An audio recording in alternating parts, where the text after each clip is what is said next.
اعوذ باللہ السمیع العلیم من الشیطان اللعین الرجیم بسم اللہ الرحمن الرحیم الحمدللہ رب العالمین والصلاة والسلام علی سید الانبیاء والمرسلین سیدنا و نبینا و شفیع المذنبین ابی القاسم محمد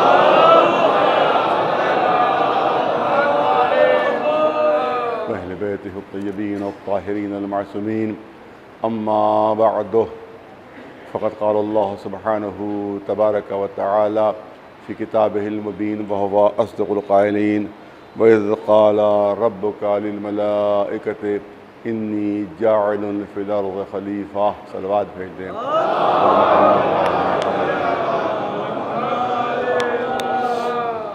میں تو یہ چاہتا تھا کہ وہ کل کے مجلس میں عزاداری کی اہمیت کے سلسلے میں میں نے زیادہ زور دیا، اور میں چاہتا تھا کہ آج انشاءاللہ آیہ کریمہ کے ذیل میں کچھ پڑھا جائے، انشاءاللہ کچھ پڑھا جائے گا. لیکن کل ہی میں نے اشتہار دیکھا کہ ہمارا ایک اردو اخبار ہے، اس میں فرسٹ پیج کے اوپر فل پیج کا اشتہار جس میں سال نو کی مبارکباد. یقیناً یہ مبارکباد دینے والے کا کوئی نہ کوئی رشتہ یزید سے ضرور مل رہا ہے، کیونکہ محرم کی مبارکباد کوئی رسول اللہ کا ماننے والا نہیں دے سکتا. کوئی رسول اللہ کا چاہنے والا جو ہے وہ محرم کی مبارکباد نہیں دے سکتا. یقیناً یہ کوئی نہ کوئی ان کا کسی نہ کسی ذریعے سے کوئی نہ کوئی رشتہ قاتلان امام حسین سے اور یزید سے ضرور مل رہا ہے. انشاءاللہ ان تمام مبارکباد دینے والوں کا وہی حشر ہوگا جو یزید اور یزیدیوں. نہیں، یہ سمجھ لیجئے کہ یہ بہت بڑی ان کے لیے گالی ہے یہ، اور اس کے لیے میں ثبوت پیش کروں گا. محمود احمد عباسی جس نے خلافت معاویہ اور یزید لکھی، اور یزید کو پورا اس نے صحیح ثابت کیا، بالکل حق پر تھا یزید، بالکل سچائی پر تھا یزید. محمود احمد عباسی اس نے کتاب لکھی اور یزید کو حق پر ثابت کیا، معذلہ امام حسین کو اس نے غلطی پر ثابت کیا. ایک صاحب پہنچے اسی محمود احمد عباسی کے پاس اور کہا کہ بڑی اچھی کتاب آپ نے لکھی ہے، بہت اچھا آپ نے حق کو ثابت کر دیا ہے، میری دعا ہے کہ آپ کا حشر یزید کے ساتھ ہو.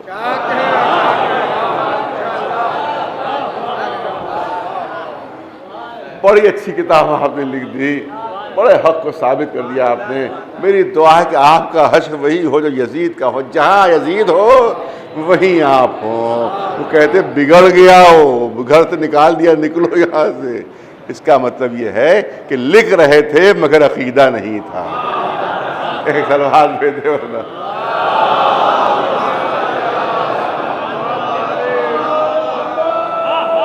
یہ اتنا لمبا چوڑا اشتہار 1 لاکھ 1.5 لاکھ کا، یہ اپنی جیب سے پیسے نہیں دیے ہوں گے، یقیناً سعودی عرب سے مل رہے ہیں پیسے.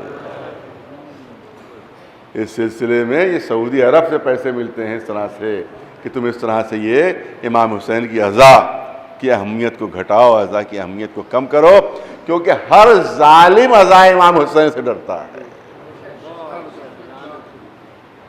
ہر ظالم عزا امام حسین سے ڈرتا ہے اور خوف زدہ رہتا ہے، کیونکہ یہی عزا امام حسین ہے جو مظلوموں کو ظالم کے خلاف ٹکرانے کی ہمت دیتی ہے. لہذا ہر ظالم حکومت جو ہے وہ عزا امام حسین سے خوف زدہ رہتی ہے. لہذا اس کی کوشش یہی رہتی ہے کہ عزا امام حسین میں کمی ہو جائے، امام حسین کی عزا میں جو ہے وہ کم ہو جائے. لیکن ایک عزا حسین کا ایک مزاج ہے جس کو دشمنان عزا نہیں سمجھ پا رہے ہیں. عزا امام حسین کا مزاج یہ ہے کہ اس کو جتنا زیادہ دبایا جائے گا اتنی زیادہ یہ ابھرے گی،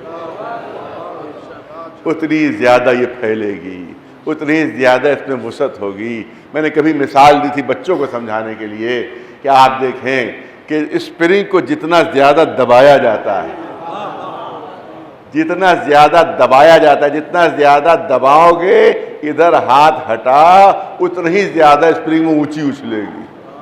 بس یہی خصوصیت عزا امام حسین کی ہے کہ جتنا اس کو دبانے کی کوشش کی جائے گی اتنا ہی یہ بلند ہوگی، اتنا ہی زیادہ اس میں وسعت ہوگی، اتنا ہی زیادہ یہ پھیلے گی۔ ایک صلوات بھیجے بر محمد۔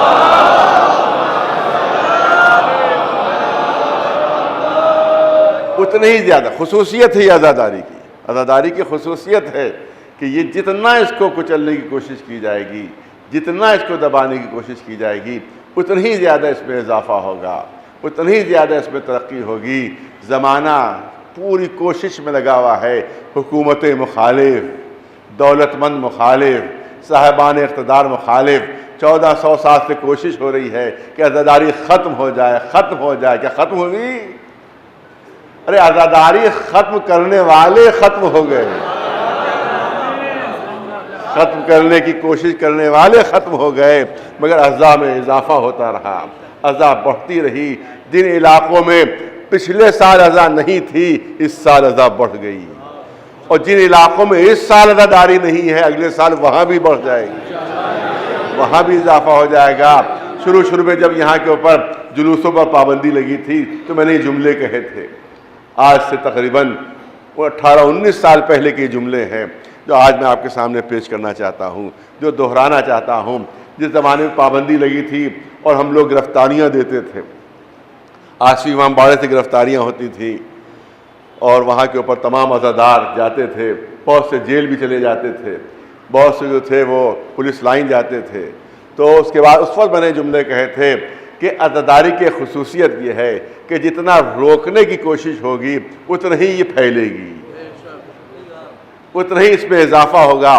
اس کی میں نے مثال دی تھی جو آج میں دوبارہ دہرانا چاہتا ہوں آپ حضرات بچوں جوانوں کے سامنے، کیونکہ اس زمانے میں آج جو 20 برس کا جوان ہے اس وقت 1 برس کا ہوگا، لہذا کم اس تک بات پہنچنا چاہیے۔ جو میں نے اس زمانے میں بات کہی تھی، انہوں نے کہا تھا یہ گومتی دریا بہہ رہا ہے، یہاں کے اوپر یہ گومتی بہہ رہا ہے، بڑے سکون سے اپنے کناروں کی حدوں میں بہہ رہا ہے، بڑے اطمینان سے بہہ رہا ہے۔ لیکن اگر اسی دریا کے اوپر آپ باندھ دیجئے، اسی دریا کے اوپر آپ باندھ دیجئے تو اب نتیجہ کیا ہوگا، رزلٹ کیا ہوگا؟ بڑے سکون سے اپنے کناروں کی حدوں کے اندر بہہ رہا ہے، لیکن ادھر آپ نے باندھا، اب رزلٹ کیا ہوگا؟ دریا ابلے گا، دریا ابلے گا، پانی سیلاب کی صورت اختیار کر لے گا، اور پہلے اپنے کناروں کی حدوں کے اندر بہہ رہا تھا، ادھر روکنے کی کوشش کی، ادھر وہی دریا سیلاب بن جائے گا، وہی دریا سیلاب بن جائے گا، اور جہاں پانی نہیں ہے وہاں بھی پانی پہنچ جائے گا۔ ارے توجہ چاہ رہا ہوں، اگر روکنے کی کوشش ہوئی تو جہاں پانی نہیں ہے وہاں بھی پانی پہنچ جائے گا۔ میں نے کہا عزاداری بھی اس کی حیثیت بھی ایسی ہے کہ اگر روکنے کی کوشش نہ کرو گے تو پرسکون انداز سے اپنے کناروں کی حدوں میں بہتا رہے گا یہ دریا۔ لبیک یا حسین، لبیک یا حسین، لبیک یا حسین، لبیک یا حسین، لبیک یا حسین، لبیک یا حسین، حیدری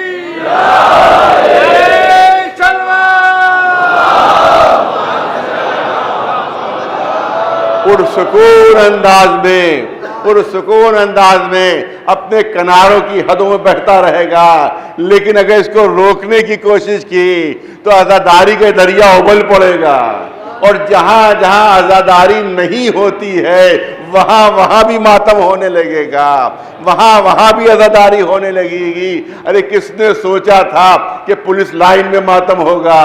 کس نے سوچا تھا کہ ڈی ایم کے بنگلے میں ماتم ہوگا؟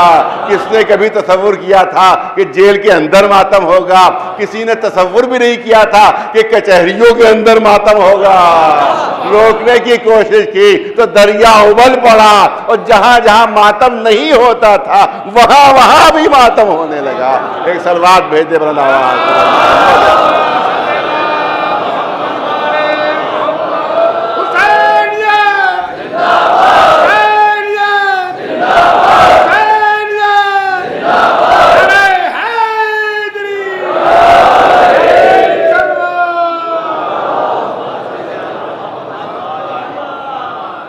چھوٹی چھوٹی مجلسیں، ان کی بڑی اہمیت ہے. یہ نہ سمجھیے کہ غفران معاف کی مجلس کی بڑی اہمیت ہے یا کسی اور لکھنؤ کی بڑی مجلس کی بڑی اہمیت ہے، لیکن چھوٹی چھوٹی مجلسوں میں بھی بڑی اہمیت ہے. چاہے اس میں 10 آدمی کیوں نہ ہوں، چاہے اس میں 15 آدمی کیوں نہ ہوں، چاہے اس میں 5 آدمی کیوں نہ ہوں، مگر مجلس منعقد ہونا چاہیے. بہت توجہ رہے جو عرض کرنا چاہتا ہوں، شاید پہلی مرتبہ یہ بات آپ کے سامنے پیش کر رہا ہوں، بہت صاحبان ذوق میرے سامنے ہیں جو بات میں پیش کرنا ہے. چھوٹی چھوٹی مجلسوں کی بھی بڑی اہمیت ہے، ان کو چھوٹا نہ سمجھیے، ان مجلسوں کو چھوٹا نہ سمجھیے، ان کی بھی بڑی امپورٹنس ہے، اس کی بھی بڑی اہمیت ہے. کیسے؟ مثال آپ کے سامنے پیش کروں. جس وقت حضور سرور کائنات محمد مصطفیٰ صلی اللہ علیہ وسلم پڑھے لکھے مجمع کے لیے، صاحب ذوق مجمع کے لیے جملے ہیں جو پیش کرنا چاہتا ہوں. جب وہ فتح مکہ کے لیے نکلے ہیں تو تقریباً 10,000 کے قریب لشکر تھا رسول اللہ کے ساتھ، 10,000 کے قریب لشکر تھا. لیکن کچھ انتظام ایسا کیا تھا رسول اللہ نے، وہ پورا واقعہ میں نے ایک مرتبہ آپ کے سامنے پیش بھی کیا تھا. کہیے تو پیش کر دوں، ایک سلوات بھیج دیں اور محمد کو حال ہو. جب مدینے سے رسول اللہ نکلے ہیں تو پوری کوشش تھی کہ مکے والوں کو خبر نہ ہونے پائے کہ کتنا لشکر ہے، کتنا لشکر ہے. ایک منافق نے، باغیہ تذکرہ ایک دم سے ذہن میں آیا ہے لہذا پڑھ دوں، کہ ایک منافق نے اپنی ایک کنیز کو پورا کچا چٹھا لکھ کر کے اتنا لشکر ہے، اتنا اسلحہ ہے، اتنے اونٹ ہیں، اتنے گھوڑے ہیں، اتنی تلواریں ہیں، اتنے نیزے ہیں، اتنے یہ ہے فلاں فلاں، پوری ڈیٹیل لکھ کر اس نے اپنی، اس نے کوئی مر جائے گا تو پکڑ جائے گا، لہذا اس نے اپنی کنیز کو دیا کہ جاؤ اور مکے میں جا کر یہ پورا ڈیٹیل جو ہے، یہ مخبر آج ہی کے زمانے میں نہیں ہوتے، وہ زمانے میں ہر زمانے میں مخبر رہے اس نے پوری مخبری کی اور اس کے بعد سارا اس نے کچا چٹھا لکھ کر بھیجا. وہ کنیز چلی، وہ کنیز چلی. رسول اللہ مسجد میں تشریف فرما، مسجد میں تشریف فرما ہے. جبریل نازل ہوئے، جبریل نازل ہوئے کہ اے اللہ کے رسول، فلاں منافق کی فلاں کنیز پورے جتنے بھی یہاں کی ڈیٹیل و تفصیل ہے وہ لے جا رہی ہے اور فلاں مقام پر وہ پہنچ چکی ہے، لہذا آپ کسی اپنے صحابی کو بھیجئے کہ اس کو جا کر روکے اور اس سے وہ خط واپس لے لے جو اس کے پاس ہے، کیونکہ اگر وہ خط پہنچ گیا تو اسی حساب سے مکے والے تیاری کر لیں گے اور پھر آپ کو حملہ کرنے میں دقت پیش آ جائے گی، فتح کرنے میں دقت پیش آ جائے گی. ظاہر ہے جب دشمن ہوشیار ہو جائے گا تو اسی حساب سے اپنے دفاع کا سامان کرے گا. تو فلاں مقام پر پہنچ چکی ہے، اپنے کسی صحابی کو آپ بھیج دیں. رسول اللہ نے ایک بزرگ صحابی کو بھیجا، وہ گئے وہاں پر. اب ظاہر ہے کہ رسول اللہ کی ہمیشہ پالیسی یہی رہی ہے کہ پہلے دوسروں کو بھیجتے تھے تاکہ یہ الزام نہ آئے کہ ہر کام علی ہی سے لیتے ہیں، ہم سے تو کبھی کوئی کام ہی نہیں لیتے. لہذا ایک صحابی کو بھیجا انہیں نے کہ جائیے، ابھی جبریل، بہت توجہ ہے، ابھی جبریل نے مجھے آ کر خبر دی ہے کہ فلاں منافق کی فلاں کنیز جو ہے وہ پوری تفصیلات یہاں کی لے کر چل چکی ہے اور فلاں مقام پر وہ پہنچ چکی، جائیے روکیے اور اس سے خط لے لیجیے. یہ پہنچے، اس کنیز کو کہا کہ بھائی تو خط ہو دے دو.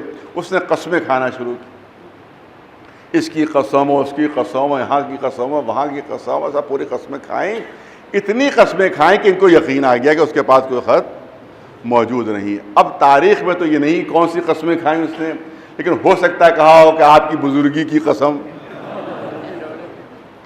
اب یہ واپس آ گئے کہ اللہ کے رسول، اس کے پاس کوئی خط وط موجود نہیں ہے. آپ کو ہو سکتا ہے کچھ غلط فہمی ہو گئی ہے، جبکہ رسول فرما چکے کہ ابھی جبریل نے آ کر خبر دی ہے، ابھی جبریل نے آ کر خبر دی ہے.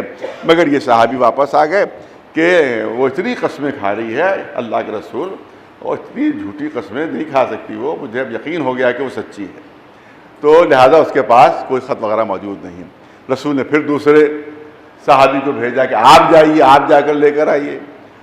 اب وہ پہنچے، اس نے اسی طرح سے قسمیں کھانا شروع کی اور ایسی سخت قسمیں اس نے کھائیں کہ ان کو بھی یقین آ گیا اور یہ بھی واپس آ گئے بغیر خط لیے ہوئے. اب کیا قسمیں کھائیں یہ تو نہیں معلوم، مگر ہو سکتا ہے کہا کہ آپ کے طول قد کی قسم، میرے پاس کوئی چیز موجود نہیں ہے. یہ واپس آ گئے اور اس کے بعد اللہ کے رسول لگتا ہے کہ کوئی غلط فہمی ہوئی ہے، اس کے پاس کوئی خط موجود نہیں ہے۔ پھر ایک صحابی اور بھیجے گئے، پھر ایک اور بھیجے گئے، ان کے وہ بھی جب پہنچے تو وہ بھی اسی طرح سے، اس نے، وہ تو بہت ہی ہوشیار تھی، بہت ہی چالاک عورت تھی، وہ اس نے اسی طرح سے قسمیں کھانا شروع کی، یہ بھی دھوکہ کھا گئے، ان قسموں سے واپس آ گئے۔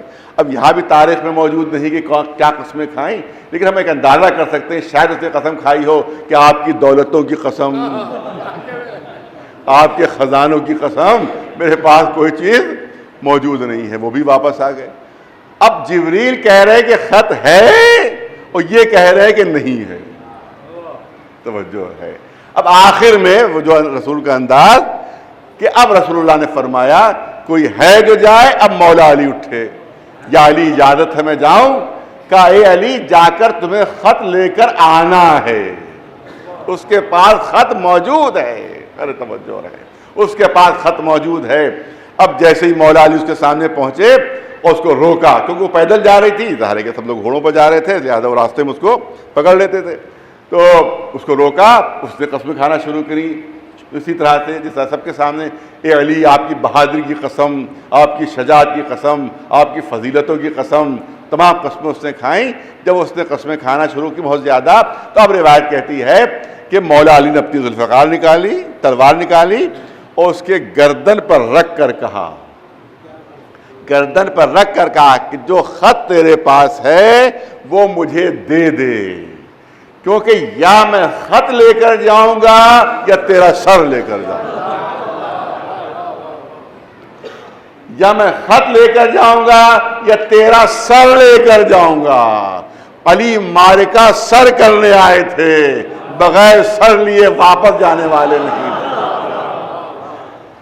یا خط لے کر جاؤں گا یا تیرا سر، توجہ رہے، یا خط لے کر جاؤں گا یا تیرا سر لے کر جاؤں گا۔ جب اس عورت کو یقین ہو گیا کہ علی میرے قسموں پہ اعتبار نہیں کر رہے ہیں، میری گردن کٹنے والی ہے، تو مولا نے کیا کہا تھا؟ یا خط لے کر جاؤں گا یا تیرا سر لے کر جاؤں گا۔ اس نے اپنے سر کے بالوں سے جو چھپا ہوا خط تھا وہ نکالا، علی کی خدمت میں پیش کیا۔ اب پتہ چلا علی کیوں کہہ رہے تھے یا خط لے کر جاؤں گا یا تیرا سر لے کر جاؤں گا۔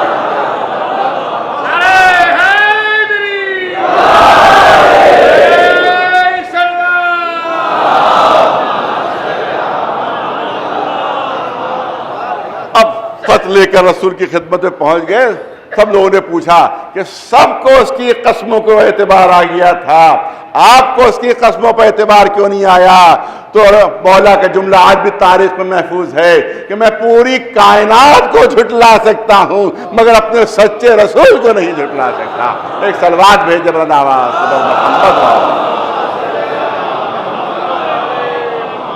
بس۔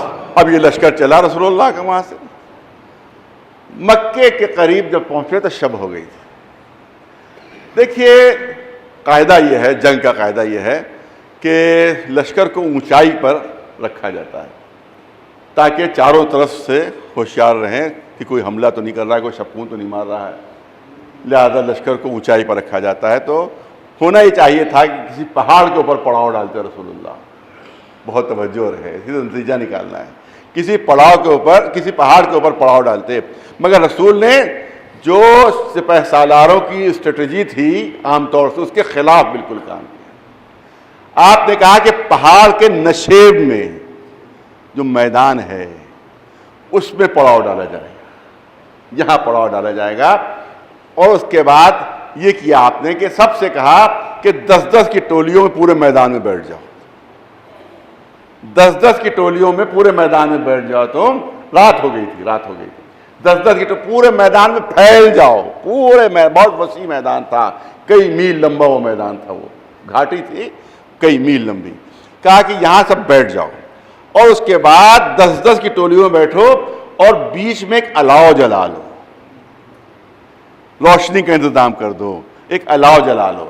تو اب 10,000 کا لشکر، اور کہا کہ تھوڑے تھوڑے فاصلے پر بیٹھنا، بالکل قریب ایک دوسرے کے نہ بیٹھنا، تھوڑے تھوڑے فاصلے پر بیٹھنا۔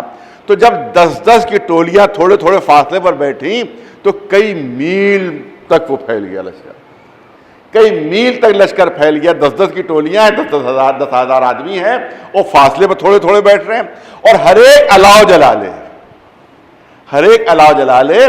تو اب الاؤ کی خصوصیت یہ ہے کہ جہاں پر الاؤ جلتا ہے تو جو ارد گرد لوگ ہوتے ہیں وہی صرف دکھائی دیتے ہیں، اور اس کے پیچھے اندھیرا ہوتا ہے، اندازہ نہیں ہوتا کہ اس کے پیچھے کیا ہے۔ تو اب جب یہ 10 کی ٹولیوں میں یہ الاؤ جلا کے بیٹھ گئے تو اب وہاں سے ابو سفیان اپنے سرداروں کے ساتھ، اپنے جو جنگی مشیر تھے ان کے ساتھ پہاڑ کے اوپر آیا، پہاڑ کے اوپر آیا کہ یہ ان کو یہ دکھانے کے لیے کہ کہاں سے حملہ کرنا ہے، کس طرح سے حملہ کرنا ہے، کس طرح سے محمد کو شکست دینا ہے، اس کے لیے وہ آیا۔ اب جو وہ پہاڑ کی بلندی پر پہنچا تو اس نے دیکھا میلوں تک الاؤ جل رہے ہیں، بہت توجہ رہے، میلوں تک الاؤ جل رہے ہیں۔ اس سے اندازہ ہوا کہ ایسا لگتا ہے لاکھوں کا لشکر لے کر محمد آ گئے ہیں، لاکھوں کا لشکر لے کر محمد آ گئے ہیں میلوں تک، کیونکہ اس کو جو الاؤ جل رہا تھا وہ اسی کے ارد گرد لوگ جو تھے اوپر سے نظر آ رہے تھے، ان کے پیچھے کتنے تھے یہ اس کا اندازہ اس کو نہیں ہو پا رہا تھا۔ اس کو اندازہ ہوا کہ پورا میدان بھرا ہوا ہے لشکر سے، پورا میدان بھرا ہوا ہے۔ ابو سفیان کے جتنے جنگی ساتھی تھے سب نے کہا اے ابو سفیان تم جانو اور تمہارا کام جانے، اتنے بڑے لشکر کا ہم مقابلہ نہیں کر سکتے، ہم تو جا رہے ہیں محمد سے بیعت کرنے، ان لاکھوں کا مقابلہ ہم نہیں کر، جبکہ کل 10,000 تھے، کہ ان لاکھوں کا مقابلہ ہم نہیں کر سکتے، کیونکہ اتنے بڑے لشکر کی طاقت نہیں ہے ہم کہ اس کا مقابلہ کر سکیں، لہذا ہم تو معافی مانگنے جا رہے ہیں، تم جانو تمہاری جنگ جانے، ہم تمہارا ساتھ نہیں دیں گے۔ بس اسی طرح سے جس طرح سے وہ چھوٹے چھوٹے الاؤ تھے کہ جس کی وجہ سے دشمن پر اتنا روب پڑ گیا تھا کہ ہمتیں ٹوٹ گئی تھی، اسی طرح سے یہ چھوٹی چھوٹی مجلسیں ہیں کہ جب دشمن سعودی عرب کی بلندی سے دیکھے گا تو ہر گھر میں حسین کا چراغ جلتا ہوا نظر آئے گا، تو دشمنان اعضا کی ہمت چھوٹ جائے گی کہ اتنے بڑے لشکر حسینی سے ہم مقابلہ نہیں کر سکتے۔ ایک سلوات بھیجے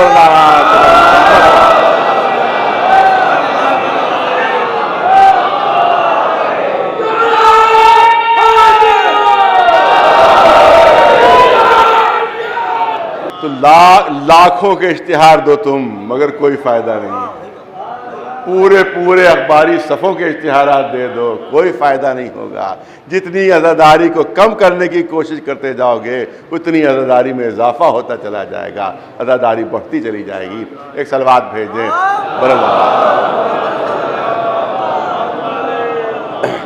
اور میں نے کہا کہ پچھلے 2-3 سال پہلے میں بات کہی تھی، لیکن کیونکہ اب بات ہے لہذا عرض کرنا چاہتا ہوں کہ عزاداری کو بدعت کہا جاتا ہے، معاذ اللہ معاذ اللہ بدعت کہا جاتا ہے۔ بھائی عزاداری بدعت ہے، زمانے رسول میں دکھا دی عزاداری، کیونکہ زمانے رسول میں نہیں تھی اس لیے بدعت ہے، زمانے رسالت میں نہیں تھی اس لیے بدعت ہے۔ تو آپ بدعت پہ اتنا زور دے رہے ہیں اور سنت پہ اتنا زور دے رہے ہیں، تو مجھے یہ بتائیے کہ جو مبارکباد آپ دے رہے ہیں یہ کب زمانے رسالت میں تھی؟ جو چیز زمانے رسالت میں نہ ہو وہ بدعت ہے، تو اس کا مطلب ہے یہ نئے سال کی مبارکباد دینا بھی یہ آپ کے لیے سب سے بڑی بدعت ہے۔ تو آپ خود بدعت کر رہے ہیں اور دوسروں کو بدعتوں سے روکنے کی کوشش کر رہے ہیں۔ ایک سلوات بھیجے بلند آواز سے۔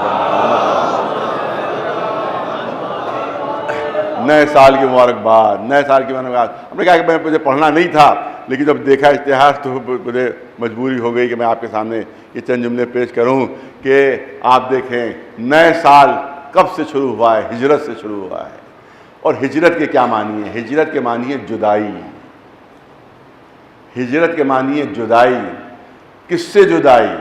وطن سے جدائی ہو رہی تھی، جہاں رسول پیدا ہوئے تھے، جہاں رسول بڑھے تھے، جہاں پرورش پائی تھی، وہاں سے جدائی ہو رہی تھی۔ تو مجھے جو مبارکباد دیتے ہیں پہلے سال کی اور سنت رسول کی رٹ لگایا کرتے ہیں، میں اس سے پوچھنا چاہتا ہوں مجھے اتنا بتا دیں کہ سال کی ابتدا ہوئی ہے ہجرت سے، سال کی ابتدا ہوئی ہے ہجرت سے، مجھے اتنا بتاؤ کہ ہجرت کرتے وقت رسول خوش تھے یا غمگین تھے؟ ہجرت کرتے وقت رسول خوش تھے یا غمگین تھے؟ خوش تھے. بہت جملے میں بہت سوچ سمجھ کے پیش کر رہا ہوں آپ حضرات کے سامنے، اور یہ بات پیغام پہنچنا چاہیے ان لوگوں تک، دشمنان اہل بیت تک، کہ جو سمجھتے ہیں کہ ہمیں جلانے کے لیے دے رہے ہیں، ہمیں جلانے کے لیے دے رہے ہیں. یہ ہمیں جلانے کے لیے تم نہیں دے رہے ہو، اپنے جلنے کا انتظام کر رہے ہو. ایک سلوات بھیجے بلند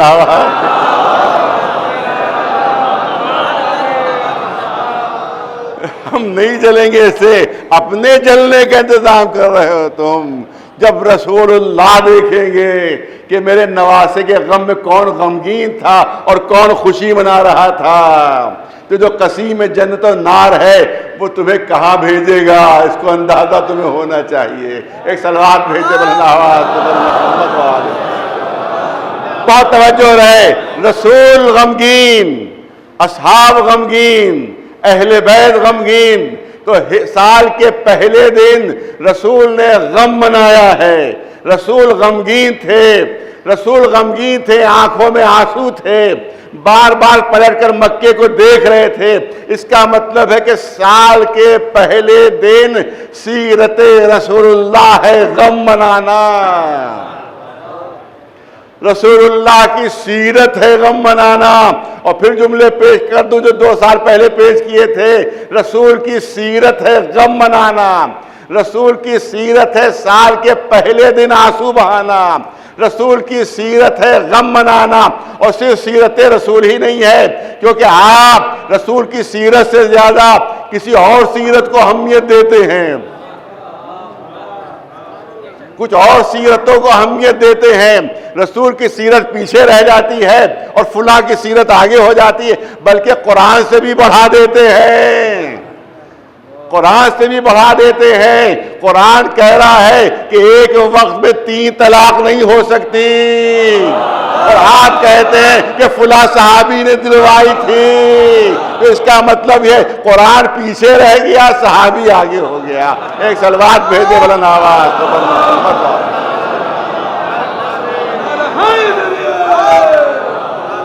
تو آپ تو ان کو قرآن سے بھی بڑھا دیتے ہیں، آپ تو ان کو رسول سے بھی آگے کر دیتے ہیں. لہذا سیرت رسول چلیے آپ کی نگاہوں میں کچھ زیادہ اہمیت نہیں ہے تو سن لیجئے کہ جو سب سے بزرگ صحابی ہیں ان کی سیرت کیا تھی. دن پہلا ہے، ہجرت ہو رہی ہے، غار میں گریہ فرما رہے ہیں، آنسو بہا رہے ہیں. اس کا مطلب یہ ہے کہ سال کے پہلے دن غم منانا سیرت رسول اللہ بھی ہے، اور آج کے دن آنسو بہانا سیرت صحابہ بھی ہے. ایک سلوات بھیج دے بلند آواز سے محمد.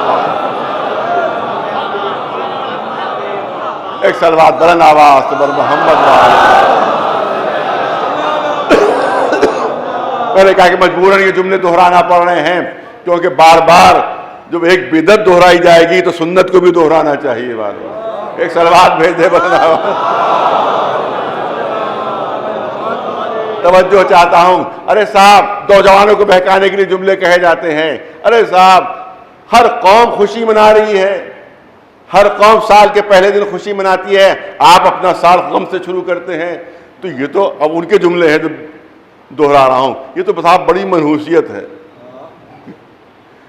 کہ سال کا پہلا دن اور آپ رو رہے ہیں، ماتم کر رہے ہیں، آنسو بہا رہے ہیں. یہ تو بڑی منحوسیت ہے. یہ تو سال بھر غم منانا پڑے گا، سال بھر آنسو بہانا پڑیں گے، سال بھر جو ہے وہ غم میں گزر جائے گا. لہذا ہماری تو فرمائش آپ سے یہ ہے، ہمارا مشورہ یہ ہے کہ سال کے پہلے دن خوشی منائیے تاکہ پورا سال خوشی میں بسر ہو، پورا سال مسرت میں بسر ہو. چلیے ہم نے آپ کی بات کو مانا اور تسلیم کیا کہ سال کے پہلے دن خوش ہونا چاہیے تاکہ پورا سال جو ہے وہ خوشی میں گزرے، پورا سال مسرت میں گزرے. تو میں پوچھتا ہوں اس سلسلے میں آپ یہ کوشش کیوں نہیں کرتے کہ زندگی کے پہلے دن بھی خوشی منائی جائے،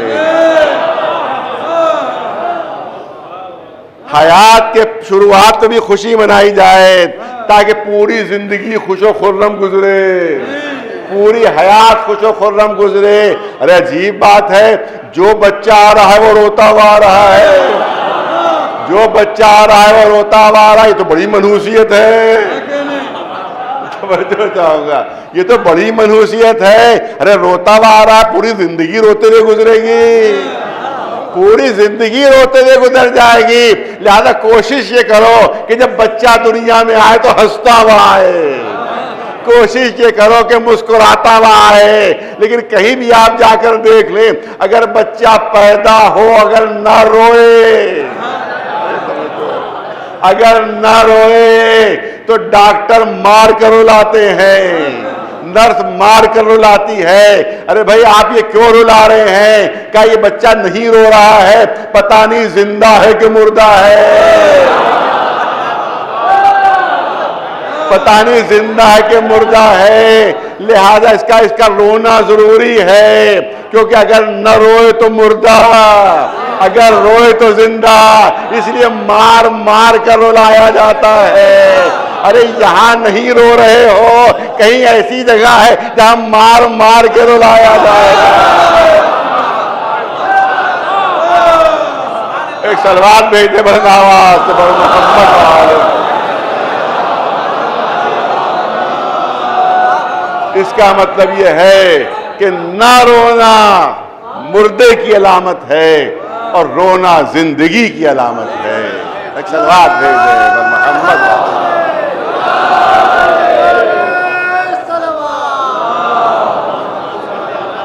بس آخری جملے کرنا چاہتا ہوں اس سلسلے کے, اب کیا تذکرہ آئی گیا ہے اس پر, تو انشاءاللہ کل سے اس آیت کریمہ کے ذیل میں بھی. لیکن یہاں پر عرض کر دوں کہ صاحب ہم سے پوچھا جاتا ہے کہ آپ کیوں روتے ہیں. یہ سوال بھی انتہائی احمقانہ ہے.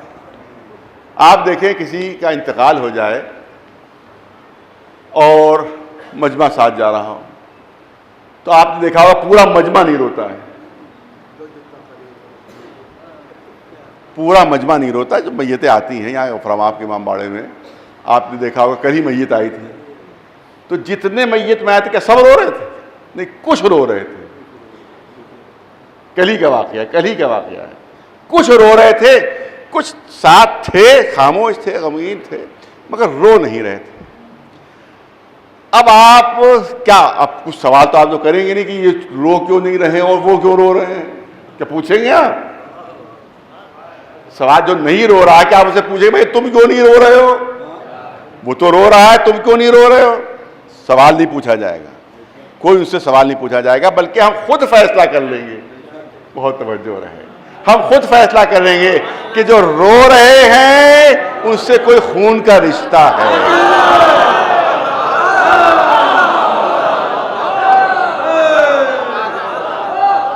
جو رو رہے ہیں ان سے کوئی خون کا رشتہ ہے, اور جو نہیں رو رہے ہیں وہ اخلاقاً آ تو گئے ہیں مگر کوئی مرنے والے سے رشتہ نہیں ہے. ارے توجہ چاہوں گا, آ تو گئے ہیں مگر مرنے والے سے کوئی رشتہ نہیں ہے ان کا. لہذا ہے ساتھ میں ہیں مگر رو نہیں رہے ہیں. تو اس کا مطلب ہے کہ رونا اس بات کی دلیل ہے کہ کچھ خون کا رشتہ ہے, کچھ خون کا رشتہ ہے. یہاں پر کوئی نہیں, کسی نے نہیں پوچھا وہاں پر کہ بھئی جو رو رہے ہیں وہ آپ کیوں رو رہے ہیں, جو نہیں رو رہے ہیں ان سے بھی نہیں پوچھا کہ کیوں نہیں رو رہے ہیں. سوال کیا کسی نے, یا کہیں پر کوئی سوال ہوتا ہے؟ اتنی میتیں جاتی ہیں, کچھ لوگ روتے ہیں, رونے والے کم ہوتے ہیں, نہ رونے والے اکثریت میں ہوتے ہیں. ارے توجہ رہے, ایک لفظ پر توجہ رہے. رونے والے اقلیت میں ہوتے ہیں, نہ رونے والے اکثریت میں ہوتے ہیں. تو اس سے آپ کو اندازہ ہوتا ہے جو رو رہے ہیں اس سے کوئی مرنے والے سے رشتہ ہے, اس لیے رو رہے ہیں. اور جو نہیں رو رہے ہیں وہ اخلاقاً آ تو گئے ہیں مگر کوئی رشتہ نہیں ہے. آ گئے ہیں کیونکہ دوستی تھی, محلے میں رہتے تھے, ہمسائے میں رہتے تھے, اس لیے آ گئے ہیں. تو یہاں پر کوئی سوال نہیں ہوتا, کوئی نہیں پوچھتا, مگر ایک مقام پر سوال ہوتا, رونے اور نہ رونے پر. بہت توجہ, بہت توجہ, جملے بچے یاد کر لیں جو میں پیش کرنا چاہتا ہوں. ایک مقام پر سوال ہوتا ہے اور وہ رونے والوں سے نہیں ہوتا ہے, نہ رونے والوں سے ہوتا ہے. بہت توجہ ہے. باپ کا انتقال ہو جائے, بہت توجہ. میں نے کہا بچے جملے یاد کر لیں, بزرگ تو مجھ سے بہتر جانتے ہیں. ایک مقام پر سوال ہوتا ہے, اگر کوئی نہیں رو رہا اس سے, رونے والوں سے نہیں ہوتا ہے. اگر باپ کا انتقال ہو جائے, باپ کا انتقال ہو جائے, ایک بیٹا رو رہا ہو, ایک بیٹا خاموش بیٹھا ہوا ہو, چہرے پر نہ غم کا اثر, نہ آنکھوں میں کوئی آنسو, آنکھیں خشک ہیں بالکل, اطمینان سے بیٹھا ہوا, اور ایک بیٹا تڑپ تڑپ کر رو رہا ہے, ایک بیٹا بے چین ہو کر رو رہا ہے. اب یہاں پر آنے والے ضرور سوال کریں گے,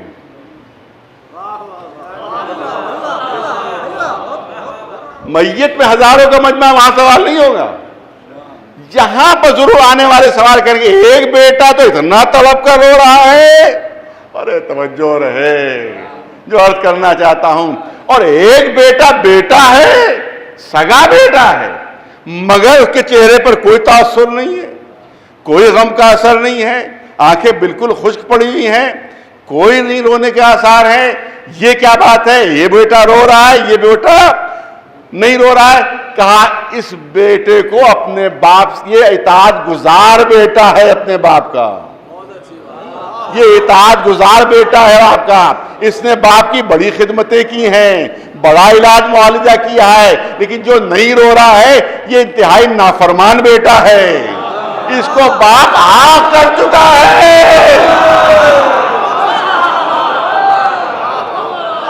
اس کو باپ آگ کر چکا ہے, لہذا آ تو گیا ہے مگر باپ کے لیے کوئی ہمدردی دل میں نہیں ہے اس کی, کیونکہ نافرمانیوں کی بنیاد کے اوپر, اطاعت کے خلاف کاموں کی بنیاد پر باپ اسے آگ کر چکا ہے. رسول امت کا باپ ہے, رسول امت کا باپ ہے. ہم بیٹوں کی جگہ کے اوپر ہیں, رسول کا غم ہے, نواسے کا غم رسول کا غم ہے, نواسے کا غم رسول کا غم ہے. اب ہم سے نہ پوچھو کہ کیوں رو رہے ہو,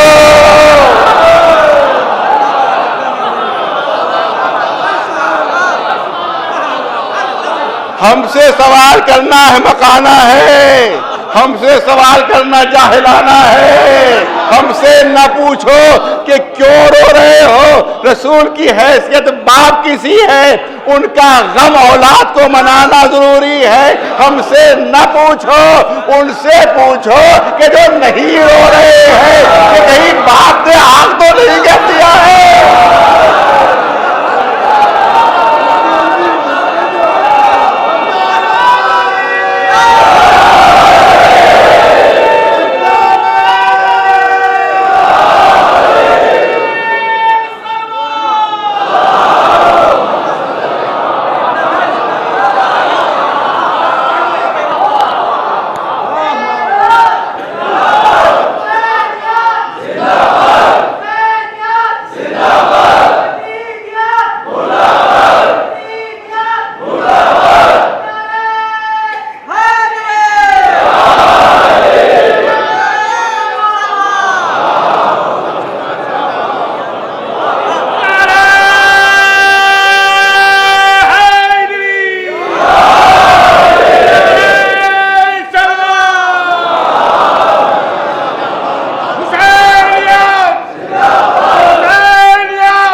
اب ان مبارکبادوں سے بالکل نہ گھبرائیے, بالکل نہ گھبرائیے.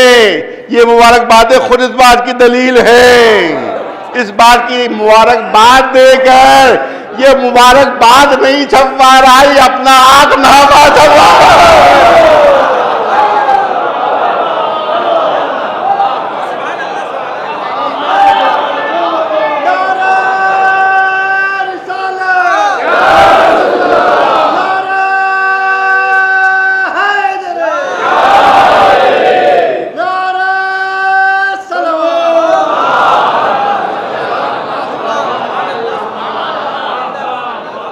ظاہر ہے کہ جب اتنی گستاخی ہوگی تو اس کی لحاظ سے اس کا جواب دیا جائے گا. سب غم منا رہے ہوں تم مبارکباد دے رہے ہو, سب آنسو بہا رہے ہو تم مبارکباد دے رہے ہو. اس کا مطلب یہ ہے کہ تمہیں باپ کے غم میں تم شریک نہیں ہو, آنکھ شدہ کوئی اولاد ہو.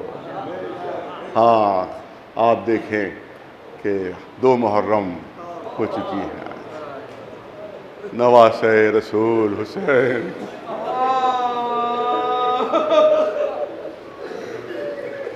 مدینے سے روانہ ہو رہے ہیں. عجیب عالم ہے, عجیب اضطراب ہے, عجیب بے چینی ہے. ارے کبھی نانا کی قبر پر پہنچ کر فریاد کرتے ہیں, کبھی ماں کی قبر پر پہنچ کر فریاد کرتے ہیں, کبھی بھائی کے مزار کے پر پہنچ کر گریہ و زاری ہے. نانا کی قبر سے لپٹ کر فریاد ہو رہی ہے, نانا تمنا یہ تھی کہ پوری زندگی آپ کی مجاوری میں بسر کر دی جائے, لیکن امت والے رہنے نہیں دے رہے مدینے. اور جس صبح کو جانا تھا اس میں تو عجیب عالم تھا, عجیب عالم تھا. پوری رات حسین کا انداز یہ تھا, پوری رات انداز یہ تھا کہ قبروں پر جاتے تھے, قبروں سے رخصت ہوتے تھے, گھر پر آتے تھے, پھر تڑپ کر قبروں پر پہنچ جاتے تھے, پھر تڑپ کر قبروں پر پہنچ جاتے تھے, پھر آتے تھے, پھر واپس چلے جاتے تھے, یہاں تک کہ صبح نمودار ہوتی ہے. صبح نمودار ہوتی ہے. امام حسین اپنے حرم سرا کے دروازے کے اوپر آپ نے ایک کرسی بچھا دی, اس پر تشریف فرما ہے. پہلو میں جناب عباس بھی ہیں, جناب علی اکبر بھی ہیں, جناب قاسم بھی ہیں. ایک کنیز ایک بلندی سے پورا منظر دیکھ رہی تھی. وہ پوری منظر کشی کرتی ہے کہ میں منظر دیکھ رہی تھی, بیبیاں آ رہی تھیں اور سوار ہو رہی تھیں. وہ کہتی ہے ایک بیوی جب باہر نکلی سیاہ چادر اوڑھے ہوئے تو قاسم دوڑ کر آگے بڑھے اور احترام سے اس بیوی کا بازو سنبھالا اور اس کو سوار کروایا. وہ کہتی ہے میں سمجھ گئی کہ یہ ام فروہ ہے, مادر جناب قاسم. اس کے بعد ایک بیوی پھر باہر نکلی اور اس کے بعد جیسے ہی وہ باہر نکلی جناب علی اکبر دوڑ کر آگے بڑھے اور انتہائی احترام سے ان بیوی کو سوار کروایا. وہ کہتی میں سمجھ گئی کہ جناب ام لیلا ہے, جناب علی اکبر کی والدہ. پھر وہ کہتی کہ میں نے دیکھا کہ ایک بیوی پھر باہر نکلی, اب جناب عباس آگے بڑھے اور جناب عباس نے آگے بڑھ کر اس بیوی کو سوار کیا. وہ کہتی ہے میں سمجھ گئی کہ یہ ام کلثوم ہے کہ جس کے لیے خود جناب عباس آگے بڑھے ہیں. اب وہ کہتی ہے بس ایک روایت پیش کر کے اور اپنی بات کو مکمل کروں. وہ کہتی ہے کہ اب جناب زینب کو سب سے آخر میں نکلنا ہے, لیکن زینب باہر نہیں نکل رہی, زینب کو نکلنے میں تاخیر ہو رہی ہے. سمجھ میں نہیں آ رہا ہے کہ تاخیر کا سبب کیا ہے, سمجھ میں نہیں آ رہا ہے کہ تاخیر کی وجہ کیا ہے. لیکن ایک روایت مجھے ملی جس سے کچھ اندازہ ہوتا ہے کہ تاخیر کا سبب کیا ہے. چونکہ تاریخ کربلا بتاتی ہے کہ سب جا رہے تھے مگر ایک ننھی سی بچی جس کا نام فاطمہ صغریٰ, اس کے لیے حسین کی اجازت نہیں تھی کہ بچی نہیں جائے. دیکھیے بچوں کی فطرت ہوتی ہے, اگر صرف بڑے جا رہے ہوں اور بچے نہ جا رہے ہوں اور کسی بچے کو اگر روک دیا جائے تو اس کو یہ دل کی ڈھارس ہوتی کوئی بچہ نہیں جا رہا ہے مجھے بھی روک دیا گیا. لیکن جناب فاطمہ صغریٰ کے دل کا کیا حال ہوتا ہوگا جب جناب سکینہ کو اپنا سامان باندھتا دیکھتی ہوں, جب رقیہ کو اپنا سامان تیار کرتا دیکھتی ہوں گی کہ سارے بچے اپنا سامان تیار کر رہے ہیں, سب جانے کے لیے آمادہ ہو رہے ہیں, لیکن بابا نے مجھے اجازت نہیں. فاطمہ صغریٰ نہیں جائے گی, فاطمہ صغریٰ نہیں جائے گی. جب بیویاں سوار ہونے لگیں تو اس ننھی سی بچی نے کہا کہ پھوپھی اماں میرا بستر جو ہے وہ دروازے قریب لگا دیجیے تاکہ جانے والے وہیں سے مجھ سے رخصت ہوتے جائیں. بیویاں سوار ہو رہی تھیں, جناب فاطمہ صغریٰ سب سے رخصت ہوتی جا رہی تھی. جناب ام لیلا سے رخصت ہوئیں, جناب ام فروہ سے رخصت ہوئیں, جناب ام کلثوم سے رخصت ہوئیں. لیکن جب سب سے آخر میں جناب زینب سے رخصت ہونے لگی, شہزادی زینب نے ننھی سی بچی کو کلیجے سے لگا لیا, پیشانی کو بوسہ دیا, چہرے کو بوسہ دیا, سینے سے لگایا، اس کے بعد چاہتی تھی کہ قدم آگے بڑھائیں تو ایسا لگا قدم آگے نہیں بڑھ رہے، قدم آگے نہیں اٹھ رہے ہیں۔ اب جو نگاہ جھکائی تو دیکھا کہ ننھی سی فاطمہ صغریٰ جناب زینب کے پیروں سے لپٹی ہوئی۔ اے پھوپھی اماں اس وقت تک جانے نہ دوں گی جب تک بابا سے اجازت نہیں دلوا دی، جب تک بابا سے اجازت نہیں دلوا دیجیے گا اس وقت تک جانے نہیں دوں گی۔ ننھی سی بچی پیروں سے لپٹی ہوئی، اے فاطمہ صغریٰ جانے دو، تمہارا بابا باہر انتظار کر رہا ہے۔ کہ نہیں پھوپھی اماں جب تک بابا سے اجازت نہیں دلوا دی اس وقت تک جانے نہیں دوں گی عزادارو۔ جناب زینب نے فرمایا بھیا کو بلاؤ، میرے بھیا کو بلاؤ۔ امام حسین تشریف لاتے فرماتے ہیں بہن زینب کیا بات ہے، کیوں تاخیر ہو رہی ہے، آپ کیوں نہیں سوار ہو رہی ہیں، قافلہ رکا ہوا ہے۔ جناب زینب نے فرمایا اے بھیا اس بچی کا حال آپ دیکھ رہے ہیں، ایسا لگتا ہے کہ روح نکل جائے گی، ایسا لگتا ہے کہ جان نکل جائے گی۔ اے بھیا میں یہ سمجھتی ہوں کہ اگر قافلہ دھیمے دھیمے چلایا جائے، اگر قافلہ آہستہ آہستہ چلایا جائے تو یہ بچی سفر کی تکان برداشت کر لے گی، لہٰذا اس کو اجازت دے دیجیے تاکہ یہ بچی بھی ساتھ ساتھ چلے۔ امام حسین فرماتے ہیں نہیں بہن زینب نہیں، سب جائیں گے مگر فاطمہ صغریٰ نہیں جائیں گے، سب جائیں گے مگر فاطمہ صغریٰ نہیں جائیں گی۔ جب جناب امام حسین نے بہت تاکید سے کہا تو اب جناب زینب فرماتی ہے بھیا آپ کو میرے حق کی قسم، آپ کو میرے حق کی قسم ہے، اتنا بتا دیجیے آخر اس بچی کے لیے اتنا اصرار کیوں ہے کہ سب جائیں گے مگر یہ ننھی بچی فاطمہ صغریٰ نہیں جائے گی۔ جب جناب زینب نے اپنے حق کی قسم دی تو امام حسین فرماتے ہیں اے بہن زینب تم کو تو معلوم ہی ہے کہ میری تمام بچیوں میں سب سے زیادہ مشابہ میری ماں سے یہی فاطمہ صغریٰ ہے جو میرے ماں کی ہو بہو شبیہ ہے، میری ماں کی ہو بہو تصویر ہے۔ مجھے ہر امتحان گوارا، مجھے ہر مصیبت گوارا، مگر یہ مصیبت گوارا نہیں کہ میری بچی فاطمہ صغریٰ کہ جو فاطمہ زہرا کی ہو بہو شبیہ ہے بازاروں اور درباروں میں بے چادر لائی جائے۔ ارے میری ماں کا جنازہ پردے شب میں اٹھا تھا تاکہ جنازے پر بھی کسی نامحرم کی نظر نہ پڑے، میں کیسے گوارا کر لوں کہ میری ماں کی شبیہ بازاروں درباروں میں بے پردہ پھرا ہے۔